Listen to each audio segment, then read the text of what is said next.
She leaned in so close I could feel the heat of her breath on my cheek. Her voice barely broke above a whisper, yet it landed harder than any scream. You need me. You always do. Then she straightened, turned, and walked away, not storming off, not even annoyed. Just done.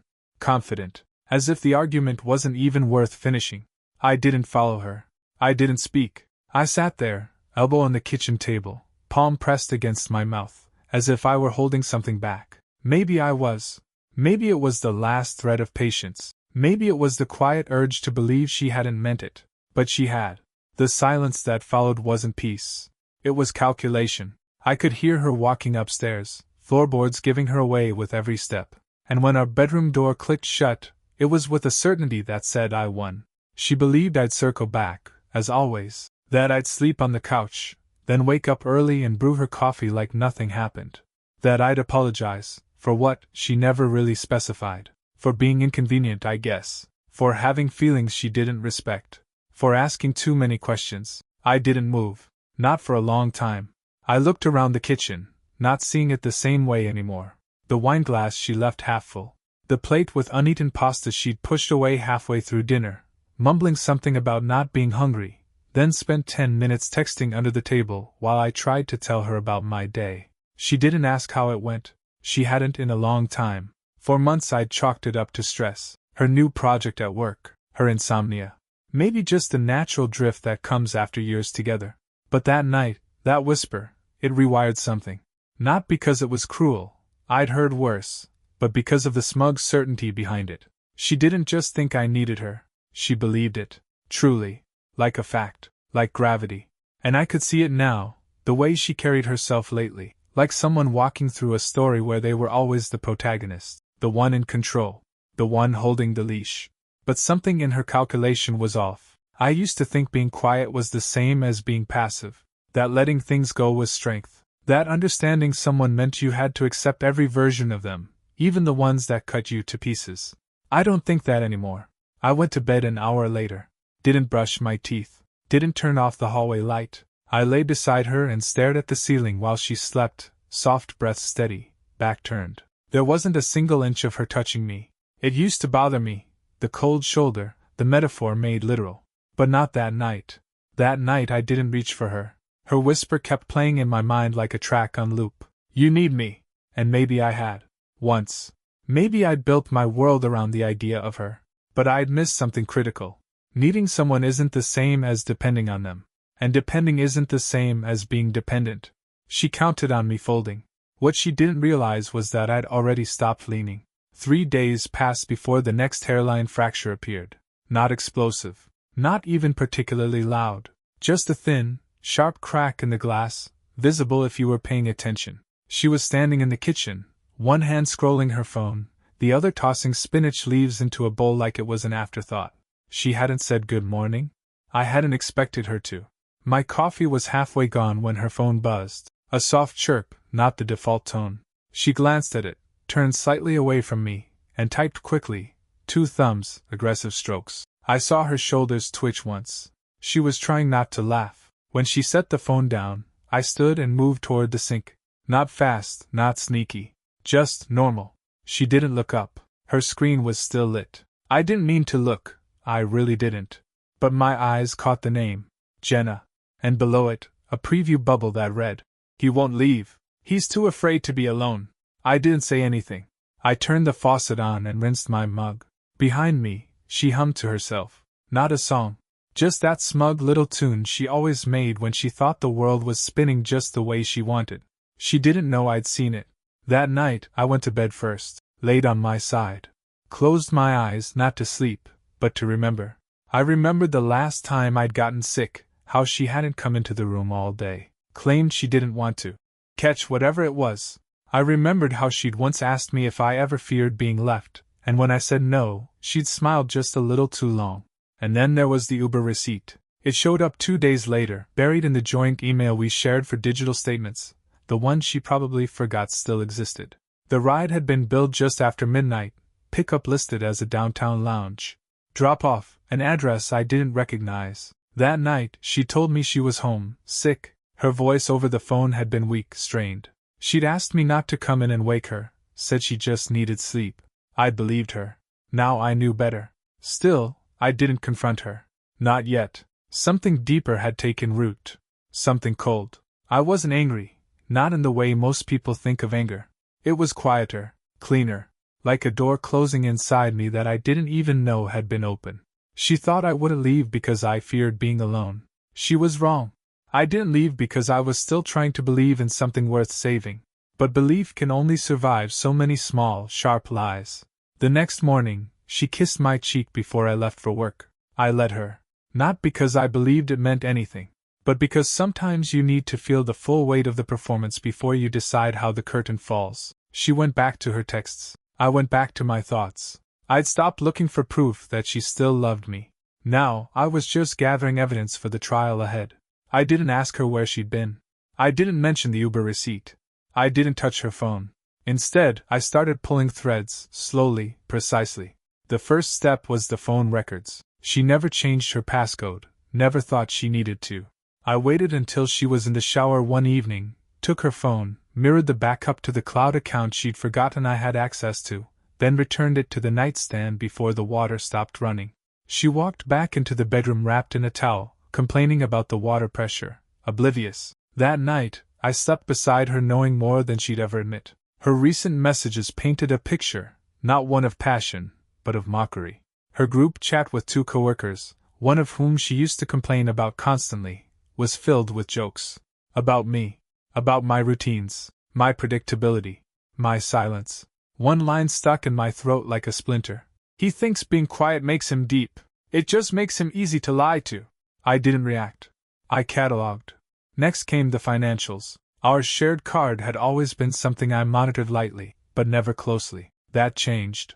Over the course of a weekend, I exported every statement from the last 6 months, filtered them, flagged locations she never mentioned, restaurants too far from her office, rideshare charges during work hours, boutique stores I knew she didn't shop at with me. There was a pattern. Repeating payments at a hotel 2 towns over. Same time every few weeks. Always on weekdays, never weekends. She'd called him harmless. That coworker, Greg. The one with the too loud laugh and the faux humility. The one she'd once said reminded her of her brother, and not in a good way. She'd dismissed him so quickly, so forcefully, that it now read like a cover. Overcompensating. Distracting. His name was in the messages. Sometimes just his initials, sometimes a nickname. G. Or Uncle G. Like it was a joke I wasn't in on. There were audio clips too. I listened to one, just one, and then I stopped. Not because I couldn't handle it. Because I didn't need to hear more. Her voice, light and laughing, said enough. He thinks I'd never do anything because I always act tired, she said. I could hear ice clinking in a glass. But he never notices I'm tired of him. I sat in my home office, door closed, the house quiet except for the tick of the old wall clock. She was downstairs watching a show we used to watch together, laughing like it was all so simple. But nothing felt simple anymore. Not even silence. I kept going. She hadn't cleared her location history. The cloud account showed GPS pins, meetings she never mentioned, addresses that matched those mysterious receipts. She'd even synced her calendar, which included entries marked with little padlock icons, titled with vague phrases like wellness, or time for me. If only she knew how poetic her lies had become. Every piece I uncovered didn't feel like discovery. It felt like confirmation. She wasn't hiding because she feared hurting me. She was hiding because she believed I'd never look. That was her mistake. She built her confidence on a foundation of my restraint. She mistook it for fear, for dependence, for weakness. But I wasn't afraid. I was preparing. Dinner was quiet, except for the occasional clink of silverware. She'd made roasted chicken, one of the few dishes she still cooked herself. Not out of affection, just muscle memory. The kind of meal she could prepare while scrolling her phone. I watched her from across the table, noting how she chewed absent-mindedly, eyes flicking to her screen between bites. Whatever conversation she was having clearly mattered more than the one we weren't having. Then she looked up, smiled, that thin, performative version she saved for guests and public spaces, and said, "You know, men like you never really know how to handle women like me." She laughed. Not mean, exactly, but sharp, calculated. Like she was stating a truth she thought I was too slow to process. The laugh echoed longer than it should have. It filled the room, then emptied it. I didn't answer. Just set my fork down and sat back. Because in that moment, something inside me slid into place. She'd meant it to sting. But it clarified something instead. Her confidence wasn't about us. It was about her belief that I was too safe to ever pose a threat to her carefully controlled narrative. She'd spent years letting me carry the emotional weight, the calm voice during her anxiety spirals, the one who held her during those long, wordless nights she never explained. I'd rearranged job offers, delayed plans, picked up slack, not out of obligation, but out of love. Real love. The kind that sacrifices without scoreboard keeping. But tonight, watching her smirk over the chicken she barely tasted, it became clear, she didn't think of it as love. She thought of it as leverage. That laugh sealed it. Later that night, I stood by the bedroom window, staring at the street lamp outside. The same one that had flickered for years. A small, dumb metaphor, always blinking, always on the edge of darkness but never quite out. She was already asleep, or pretending to be. Her breathing was even, slow. She always did that after she landed a verbal blow she thought I hadn't dodged. Like she was resetting the board, already preparing the next move. But I wasn't in the game anymore. My mind drifted backward. Flashcuts. The road trip we took through Colorado, before we were married, when her head had rested on my shoulder at a gas station and she'd said, "You make me feel safe." The night she called me shaking from a parking lot panic spiral, and I'd driven 40 minutes without asking questions just to sit beside her. The promotion I'd passed up because she needed to relocate for her career, the one she promised we'd both benefit from. "You need me," she'd whispered days ago. But standing there at the window, the thought struck hard and clean. She never would have made it through half those moments without me. I had been her safety net, her steady ground. She hadn't broken me down. She'd leaned on me until the shape of her comfort was confused for strength. I didn't move that night. I just watched the light flicker. Because something had changed. The pain wasn't dull anymore. It was sharp, clear, purposeful. She believed I'd never walk away. But she didn't know I'd already stopped standing still. She had routines. Predictable ones. That was her mistake. Friday evenings she always worked late. Sometimes she'd come home flushed, apologetic, and change quickly before bed. Other times she'd walk in with a fast food bag, claiming exhaustion, barely touching it. I never questioned it. Until I did. It started with a bank login. A shared account we hadn't used much lately, not the one for bills, the other one. Supposed to be for savings, travel, future things. But recently it had become a quiet stream of withdrawals. Every Friday. Small amounts. Enough to avoid suspicion, but not enough to go unnoticed by someone paying attention. The transactions matched up with hotel authorizations, room service, rideshare services. The hotels weren't luxury. Mid-tier. Anonymous enough. One address came up repeatedly. I cross-referenced it with ride receipts and saw the loop, from her office to that hotel, then back again late. Sometimes past midnight. That's when I started collecting. Screenshots, date-stamped images. I created a private folder, stored backups across 3 locations. Not out of revenge. Not even anger. Just preparation. I pulled her call logs, numbers I didn't recognize. One in particular popped up over and over. Early mornings, late nights. Always short. A burner line or a work phone maybe. I ran it through a reverse directory and got nothing. That told me enough. Digging further, I found her lawyer. The email had been forwarded accidentally. A misfire from her personal account to the shared inbox, quickly deleted. But I'd set up mirroring already. It hit my archive before she could scrub it. It was a message to a family attorney. The subject line: Strategy for Asset Division, Early Notes. In it, she described herself as unsupported emotionally, claimed she'd been carrying the household emotionally and financially, requested advice on documenting invisible labor to position herself more sympathetically. She was building a case. I read it 3 times, not in disbelief, in understanding. She wasn't planning a divorce. She was setting the stage. She didn't expect me to leave, but she was hedging, just in case. And in her version of the story, I was already the villain, absent, disconnected, emotionally neglectful. She'd scripted it all. I found emails between her and Greg, more than I expected. Not romantic in tone, no declarations, just 2 people deeply entangled. sharing private jokes, venting about coworkers, subtly aligning their free time. There were shared purchases, gift cards, online orders delivered to his address. She'd hidden just enough to stay deniable, but not enough to stay safe. What struck me most wasn't the betrayal itself. It was the confidence, the sheer belief that I'd never find it, never fight back, never prepare. She thought silence meant surrender. She thought kindness meant blindness. She thought I'd wait around forever, just happy to be chosen. That was her last miscalculation, because while she'd been laying the groundwork for her narrative, I'd been building something else, an exit. One she wouldn't see coming. She woke up to silence. No coffee brewing, no shower running, no morning news humming from the living room. The kind of silence that feels intentional, structured. When she came downstairs, she found only a neatly arranged stack of paper on the kitchen table. No note at the top, just the cold logic of order, printouts, timelines, highlighted statements, clipped messages, and beneath it all, the divorce packet. No preamble, no bluff. She called my name once, twice. No answer. Then she saw the envelope, thicker, hand-addressed, lying apart from the rest. That one she opened last. It wasn't long. Just a handwritten note, carefully printed.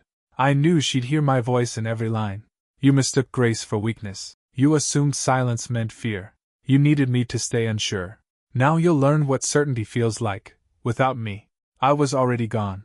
The airport wasn't far, but it felt like another continent away from that kitchen.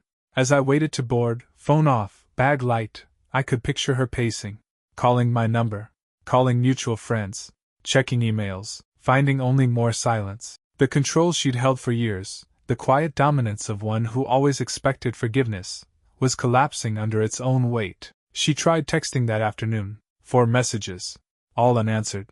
She tried calling 2 of our friends. One of them sent me a screenshot. She was already spinning her version, that I'd snapped, that I was having some kind of breakdown. He just left, didn't even say goodbye, she'd written, as if years of her slow betrayals were irrelevant next to the drama of my quiet exit. But I'd prepared for that too. A week earlier, I'd met with a lawyer, brought the evidence, explained my concerns, not just about the hidden relationship, but the financial movements, the legal posturing. We'd structured a response plan, not defensive, protective, just enough to ensure she couldn't move against me without exposing herself. And then there was her job. That final detail, the one she never thought I'd touch. I submitted a fax-only packet to HR to ensure clarity. Just fax. Communications between her and Greg using company devices. Expense reports misfiled. Location data that clashed with time cards. It was up to them what to do with it. But I wasn't going to let her leverage my silence into a stronger story. She thought she could script the ending. She didn't realize I'd already rewritten the third act. I didn't leave a key behind. Didn't take keepsakes. Didn't send a dramatic farewell. I left only the truth, and for the first time in years she was the one without a plan. The first week, she tried control. She called 3 mutual friends, left long voicemails laced with practiced tremors.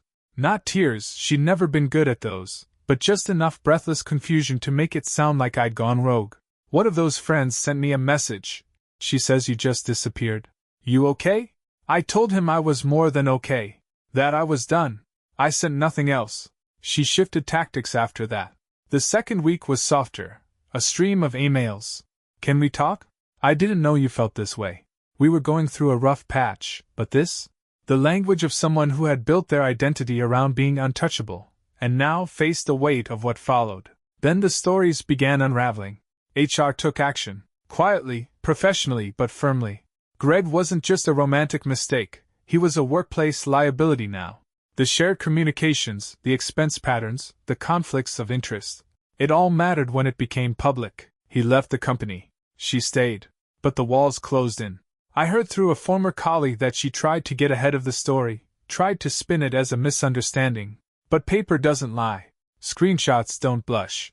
And emails written in arrogance don't disappear when regret sets in.